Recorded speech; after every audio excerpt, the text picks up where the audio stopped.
అహ్మదాబాద్ లో air India flight కుప్పకూలిపోయిన spot ని అధికారులు క్లియర్ చేస్తున్నారు. విమాన శాఖల నుంచి పలు కీలకమైన పరికరాలను కూడా స్వాధీనం చేసుకుని దర్యాప్తు వేగవంతం చేశారు. మరొకవైపు ఆసుపత్రుల్లో ఆర్తనాదాలు ఇంకా వినిపిస్తూనే ఉన్నాయి. అటు డిఎన్ఏ పరీక్షలు వైద్యులకి సవాల్ విసురుతున్నాయి. అహ్మదాబాద్ ఎయిర్ ఇండియా విమాన ప్రమాదం ఎన్నో కుటుంబాల్లో తీవ్ర విషాదాన్ని మిగిల్చింది.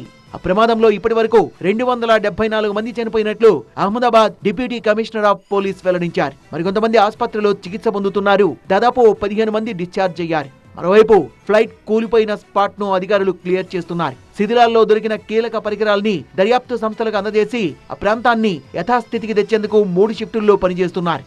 అహ్మదాబాద్ లోని బీజే మెడికల్ కాలేజీ హాస్పిటల్ దగ్గర మృతుల బంధువుల ఆర్తనాదాలు ఇంకా వినపడుతూనే ఉన్నాయి. విమాన ప్రమాదంలో మాంసపు ముద్దలుగా మారిన మృతదేహాల గుర్తింపుకు డిఎన్ఏ టెస్టులు నిర్వహిస్తూనే ఉన్నారు. 1000కి పైగా డిఎన్ఏ పరీక్షల్ని నిర్వహిస్తామని చెప్పిన అధికారులు ఇప్పటివరకు సుమారు 500 మంది శాంపిల్స్ సేకరించినట్టుగా తెలుస్తోంది.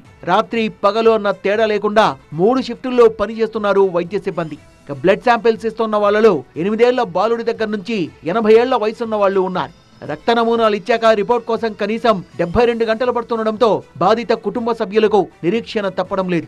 భారీ సంఖ్యలో బాధితులు వెయిటింగ్ హాల్స్, కారిడార్లలో వేచి ఉండాల్సిన పరిస్థితి. మరోవైపు ఇప్పటి వరకు 135 మృతదేహాల దంత నమూనాల్ని సేకరించామని ఫోరెన్సిక్ దంత వైద్యులు వెల్లడించారు. మృతదేహాల అప్పగింతలో తీవ్ర జాప్యం జరుగుతుండడం మరింతగా బాధిస్తోంది. విమాన ప్రమాదంలో 274 మంది చనిపోగా ఇప్పటి వరకు 7 మృతదేహాల్ని మాత్రమే గుర్తించి కుటుంబ సభ్యులకు అప్పగించారు వైద్యులు.